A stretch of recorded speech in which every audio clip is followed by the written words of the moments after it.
This is a production of WKNO Memphis. Production funding for Sports Files is made possible in part by Infinity of Memphis has moved to Germantown Road, just half-mile north of Wolf Chase Galleria, and is proud to support WKNO for its quality broadcasting and service to our community. Quality and service? No wonder Infinity of Memphis feels at home on WKNO. The Lighting Source, major line distributor of commercial and industrial lighting, including hard-to-find bulbs and fixtures, as well as a broad range of LED products. With 35 years' experience servicing lighting needs, The Lighting Source proudly sponsors Sports Files. The WKNO Production Fund, the WKNO Endowment Fund, and by viewers like you. Thank you. Today on Sports Files, we dive into the extremely serious subject of concussions in the game of football.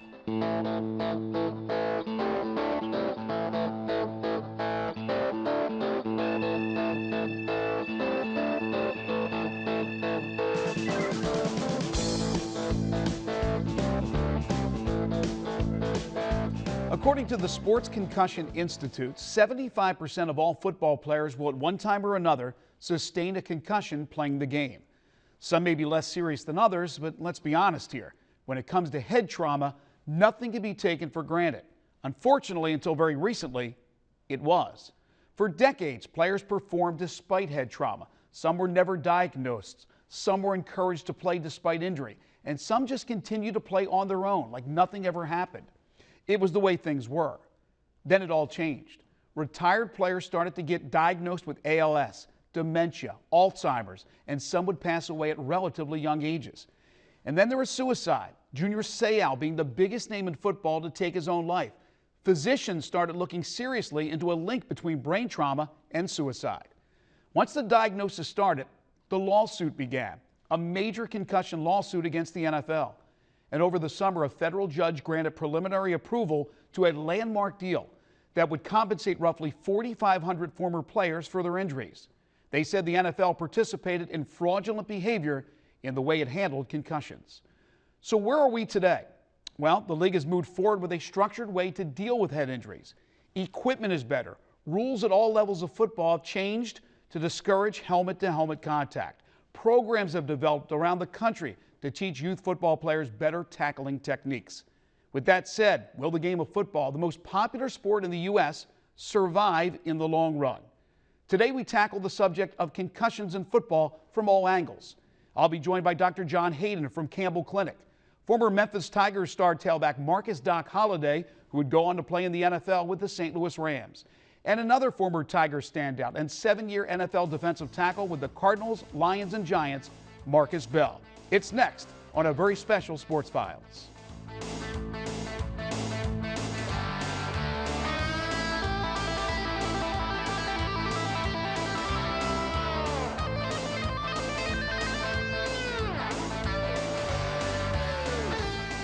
Well, guys, let me start off with John. And in simple terms, John, what is a concussion?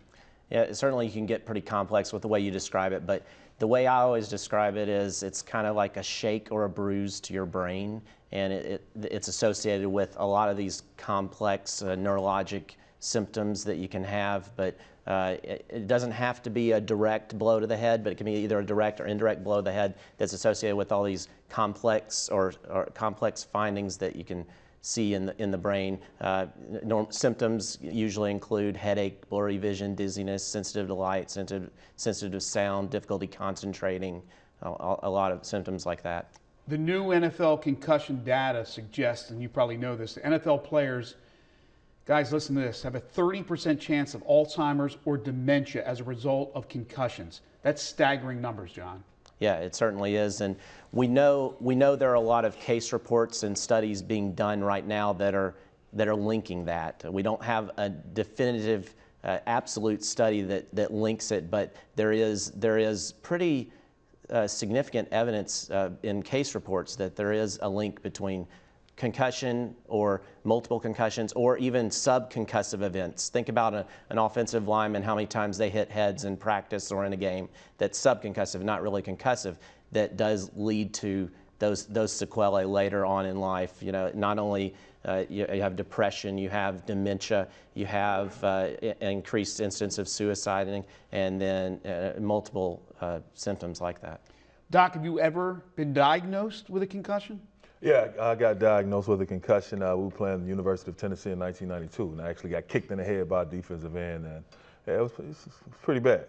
At that time in 1992, when you were diagnosed, were you pulled right away out of the game? Well, what happened is that only thing I remember is getting kicked in the head. Next thing I know, I was on the sideline. And when I was on the sideline, I started looking around, asking some of my teammates. Because I looked on the field, I was like, "Hey man, what are we doing?" Right. They were like, "What are you talking about?" I was like, "Who?" I was like, "We're playing football." I was like, "Who we playing?" And at that time, Eddie Canley, the trainer, came over. They took my helmet and they didn't let me play. Get back in the game. How many times do you think in your football career, prep, college at the University of Memphis, in the NFL, you think you had concussions that were not diagnosed? You just got your bell rung, and you know that when you look back, it was a concussion. Oh, no, dozens of times. Now that I know what a concussion is, because back then you just, people tell you, you got your bell rung, And you got back in the game. And you got back in the game, you stayed in practice, you tried to shake it off. I know one instance for sure. When I was with the Rams, we were in training camp going against Chicago Bears, and me and this linebacker, we beat in the hole, and it's just, pow, it's helmet to helmet, and I'm shook. I wasn't as bad as I was in the game, but I couldn't tell you what was going on. But the coaches patted me on my back, good lick, and I'm like, let me stay in practice. I'm trying to get a job. So. Marcus, 7 years in the NFL, great career at the University of Memphis. What about you? What do you think, concussion-wise? Well, I know for sure I was diagnosed with 3 to 4 concussions in the NFL. 2 of them, I left the game. They didn't let me go back in. A couple of them I played through, was able to talk to trainer, and this was early in my career, probably, 2002 or 3, around that time frame. But for me, the way it's been explained to me, anytime you see those stars when you get hit, you have a direct hit, those are signs of concussion. I did a lot of testing out in California and did a lot of studying, trying to educate myself on it because of the things that's going on in the NFL. And what I found out, I've had way more than I would even thought that I've had from practice, playing football since I was 8 years old until I was 29. I know I probably had several concussions. Were you ever encouraged to stay in a game when they knew you had a concussion? Not directly. I can't say that a trainer told me, specifically, or coach, hey, you got to shake it off to go back in. To be honest, majority of the times with me, with the concussions, I was more so, as Doc said, you was just brung up in the mind frame of just, shake it off and get back in there. But like I said, it was a couple times that, in particular, I got met a running back in the hole and his knee hit my helmet. And I was more so, I couldn't really shake it. I couldn't pull it together. So a couple series went by and they told me, hey, you're done for the rest of the day. We're better educated, John, now with concussions. With that said, how often are you diagnosing concussions from football? I'd say certainly, so I cover multiple teams. I'm at the University of Memphis, I'm at Rhodes College, I'm at a high school, local high school here. I see concussions every week. I do. Certainly at the college level, I see it every week. I also I see it. I have my clinic is specially set up to see concussions from the high schools that we cover. So certainly my umbrella is a little bigger to capture that. But in a game itself, I would say you probably average 1 every other game. Wow. Yeah. Wow. Less youngsters are playing the game of football now for the obvious reasons, and most of that is safety reasons. Parents don't allow that to happen. But of those who let their kids play, they seem to have faith in the school, they have faith in the coaches, they have faith in the physicians that deal with their kids. So let's listen to a few sound bites from parents and why they let their kids play football. Of course, but here at Christian Brothers, they do take precautions. They do testing, and their helmets are up to what the code needs to be for the helmets. He loves football, so we just let him play and hope and pray for the best, and hopefully the coaches have educated them on the best way to hit and to prevent any kind of concussion or any kind of damage or injury. They've learned so much and matured so much from playing a team sport and fighting through adversity, and they've learned how to deal with failure, which is, I think, is a huge asset that they'll carry with them throughout their lives and will help them succeed. It's also opened all kind of doors for them. They're good students, but they're having a chance to get into selective schools because they also have the extracurricular activities of playing a sport. So I definitely think that in this case, all the benefits they're getting from it outweigh the risk. And the school takes precautions, they take precautions. We know what we're getting into going into it, but they've grown greatly and matured as young men because of their involvement in sports. Doc, we know that you have a couple boys, one starred in the area. Yeah. We know, Marcus, you have one who did not play football. Correct. Doc, yours are little, but I'm going to ask you if you'll allow them to play football. Let me start with you, Doc. You had no problems, right? No, not at all, man. Football is how I was raised, what I was raised playing. He grew up watching all of my old tapes, at Memphis State High School, a couple of pro games he'd been able to watch. And we love the game. He loves the game. I never pushed football on him. He started playing when he was 7. Took him out for a year because I thought he was too young, but he loves it. I let him make the choice. I didn't push him into football, and he fell in love with it, and he's excelling right now at Murray State, and I encourage him, and I tell him, I showed him all the risk. I talked to him as well. They have great trainers up there at Murray State, so I've always encouraged them to play and continue with. Marcus, you look at it differently with your children. Well, for me, I think if my son was more so of a academic guy. I spent a lot of times myself with electronics, and he kind of gravitated to that and stayed away from the sports. We had a few talks about it as he got a little older, going into middle school and high school, and I gave him the rundown, and if he wanted to do it, I would support him, but I was very cautious and very wanted to give him a lot of information about the risk of playing the game because for me, I played the game. That's all I knew. I love the game, but I have seen the Junior Seau's, the Chris Henry situations, and once again, like I said, being a part of that, playing against those guys, and personally knowing some of those guys, it gives me a different feeling that I'm kind of glad that he didn't play. Now he goes to Middle Tennessee. He's going to school, be a computer information major. And I support him wholly in that, but it is the risk in it is a lot, I would say, more intense than some people think. I hear you. Right. When I was young, there was no information. I think I still would have played because I played every sport as a kid. Now we're in 2014. Your kids are 4 in a few months or whatever the case may be. Will you allow them to play football? People ask me that question a lot, and I always say I'm going to let my boys do whatever they want to do as from a sports standpoint. I played multiple sports. I even played football in high school. And, I think from the football side, the way I would look at it is I think football is okay to play, but maybe at a younger age, not so okay hitting in pads. Okay. Maybe at an older age, if you talk to a lot of the experts around, some of them even suggest maybe waiting until you're 14 years old before you actually do tackle football, and maybe do flag football before that.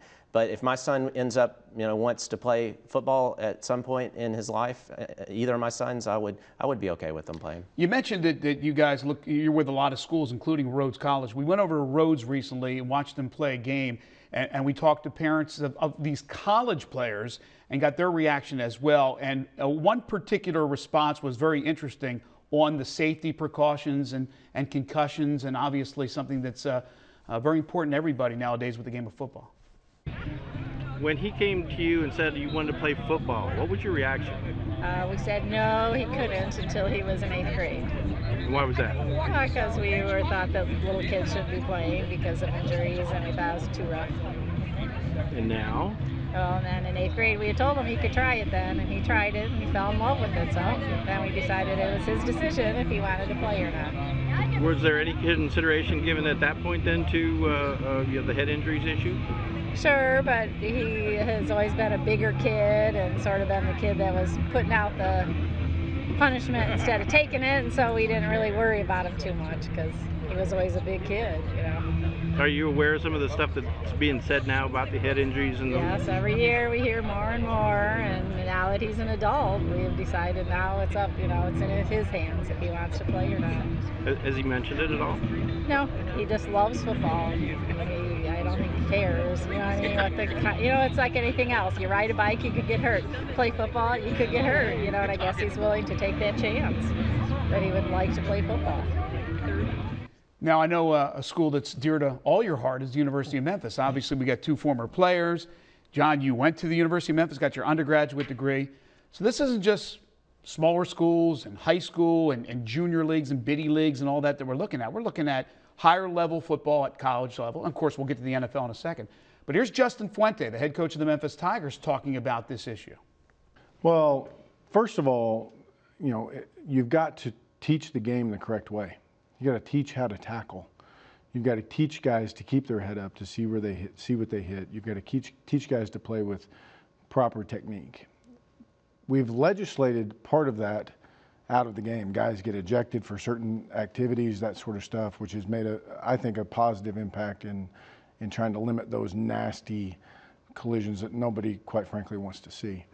So first of all is teaching technique. Second of all is you have to monitor it. You have to have a set protocol that you're going to follow through your doctors and through your head trainer that has the best measurables that we can find to determine how the kids are doing. And then the last thing is, and a lot has been made of this, but I think you have to be smart in what you're doing. You have to be smart and understand that you've got to get those things taught. You've got to be able to tackle. You've got to have. It's a contact sport, but where do we have it in practice? How's it organized?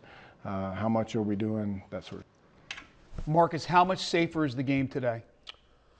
I couldn't give you a percentage, but from listening to Coach Fuente, a lot of stuff has been put in place to help the game. I mean, from equipment standpoint, from how referees are officiating the game, and just break down to the knowledge of the concussions, what can happen, and as he said, how to tackle, how to do things right. But I would say they are making huge steps into trying to prevent this. Me personally, I don't ever think it's going to be a way to play the game of football as I know it is tackle football without the possibility of a concussion or injury or anything or any sport that you play. I think it's a part of it, but I think the education part is very, very important, and I think everybody on every level is doing a great job with getting that done. You mentioned tackling technique. We heard Justin talk about that. Bill Muir is a former NFL coach with a number of different programs, a number of different organizations, former coordinator as well. He goes around the country now teaching a technique called heads-up football, how to properly tackle. Here's Bill Muir talking about that and how important this is. We're under the umbrella of USA Football, which is an organization, a relatively new organization, about 3 or 4 years old, that is trying to assemble a program that governs youth football. And I use the word govern judiciously. What we're trying to do is establish an environment that teaches safety, education in terms of areas like hydration, concussion, equipment fitting, all things that would help, participation to be safer. This is a contact sport that is competitive. So there are going to be collisions, there are going to be injuries. But quite frankly, these can be minimized if the approach is across the board, the approach is to a more educated way to play the game. Doesn't mean the game's going to change, but the one thing we really would like to emphasize, on the playing level is taking the head out of all aspects of football as a primary point of contact. So it was researched very thoroughly, not just by football people, but doctors, people who study just the physics of the body, and they developed a plan that they call heads-up football. And it's not dramatic, but it's a subtle way that tackling is changed, where no longer is the head involved primarily, no longer is the top of the shoulder involved. We stress keeping the head up and blocking with the front of the shoulder with the head to the side. May seem like a little thing, but when you're blocking and tackling, if you can begin to develop that, that's why, not that our emphasis is, but we'd like to start on the youth level. Doc, it's a great step, but is it easier said than done just to tackle with the shoulder? We still see helmet to helmet all over the place. I think what's being lost in all of this is that football games have referees. Most of these collisions are happening in practice. It's happening in training camp. It's happening in the weeks during practice. I mean, you have hundreds and hundreds of collisions. Now, it's easy, a 60-minute football game. You got a referee out there policing all of this, but and I think that I'm glad about all this education, but for years people have known how to tackle. They've known how to hit. I mean, it's getting a lot of attention now, but they've known that. But this is an aggressive sport. It's a violent sport. It's a physical, violent sport with some aggressive guys, some alpha male personalities, and that's why a lot of us play it, because it's an aggressive sport and we're alpha males. So it's always going to be an issue. You make a great point about practice. How many of the concussions? I don't know if you know if it happened in a game or in practice. Are there a lot still happening in practice? Yeah, absolutely. Yeah, you get a good number in practice. You probably have more in practice than you have in games because, as Doc was saying, you practice a lot more than you play. And certainly there are some thoughts about limiting the number of practices you can put helmets on or number of practices you can put pads on to try to limit that. But yeah, it's definitely happens more prevalently in practice. A federal judge, and I know, Marcus, you're up on this, Doc, you probably heard it, John maybe as well, but a federal judge in July approved a settlement in the NFL concussion lawsuit after the NFL agreed to remove a cap. So it's going to be beyond $675 million. It could be upwards to billions that these players, including Marcus, will be compensated for because of damages. And they're saying fraudulent behavior from the NFL. They knew about concussions. They let players play. Doc, you're not part of this lawsuit, and you could have been. Why not? I mean, because I knew the risks, man. I knew it was a violent sport. I knew you could get hurt. I know about concussions. I know about tearing my ACL. I know about ripping up, breaking bones and all of that. So it was just something I was just never interested in. I mean, you probably saw one of the tweets I sent. I still get mail from lawyers trying to get me to join in on it. But I look at it, like I said, I knew the risk of playing. You knew the risk. Marcus, you knew the risk too, but you're part of the lawsuit. Well, 100% for me that I'm a part of the lawsuit is because the era that I played in is one of the key areas where we start. Like I say, I played against Junior Seau, knew him personally, and Chris Henry, another guy, played with the Bengals. This is a lot of, with the CTE and the things that was coming up, started to come aboard. Everybody used to surface up. Yes, I think we all knew the risk. You can ask me, would I play the game again? Yes, I love the game. Until the day I leave here, I will love the game. I knew the risk. Me personally, I am on board from the standpoint with the concussion deal is to exactly what we're talking about here, is to help raise the awareness, to fight. It's going to be a major deal. We talked about $675 million. I'm sure they agree. Beyond that. It's going to be beyond that simply because when they initially signed it, you have so many players, it's going to be beyond that, and it will make a huge statement. Speaking of knowing the risks, Tennessee Titans running back / receiver / returner Dexter McCluster on the risks he's taking. Yes, I've certainly had a concussion before. You have to be very, very smart about how you handle that. As competitors, we may get hit and have a concussion, but we still want to play. But nowadays, the doctors, they want to make sure you're okay. The health is the most important thing, and you got to remember that, this game doesn't last forever. So when it's over, you want to make sure that you can walk away from it, in the right state of mind. And the league's taking precautions more and more to protect you guys, and your safety comes first. Yeah, one thing I can say is the National Football League, they're doing a great job at protecting us. We're out there every day. It's a contact sport. We're going to get hit, but they're trying to make it as safe as possible, and I like that. Gentlemen, I got a minute left, so I need basically a quick response to this. Football, we know a lot less kids are playing today. Is the sport in jeopardy down the road, way in the future? John, what do you think? No, I don't think it is. I think it may be a little different, but I don't think it's in jeopardy. Doc? Not at all, man. People dream about playing in the NFL. You make a great living. You have a great lifestyle. So, no, I don't think so at all. Marcus? Not a chance, not at all. Simply because it's the number one sport. It may change, as we can see now, it's changed a lot since I played, since Doc played, but it will go on. I don't see that happening. The NFL maybe mishandled if you just look at this lawsuit, the way they dealt with concussions in the past. But it looks like now, I guess better late than never, that they're doing what they need to do now to inform everybody, to educate everybody. Right, John? Absolutely. They probably don't have a choice, honestly. But yeah, that's a good step that they're taking. Yeah, you hope they're not doing all this just because they got caught and there's a lawsuit. You know, would it be different today if there wasn't that lawsuit hovering above them? You got to worry about that. They're protecting their pockets, man. You said they're protecting players. They're protecting their pockets. Doc, Marcus, John, thank you for a great job. Terrific panel. And that'll do it for the show. Have a great week, and we'll see you next time.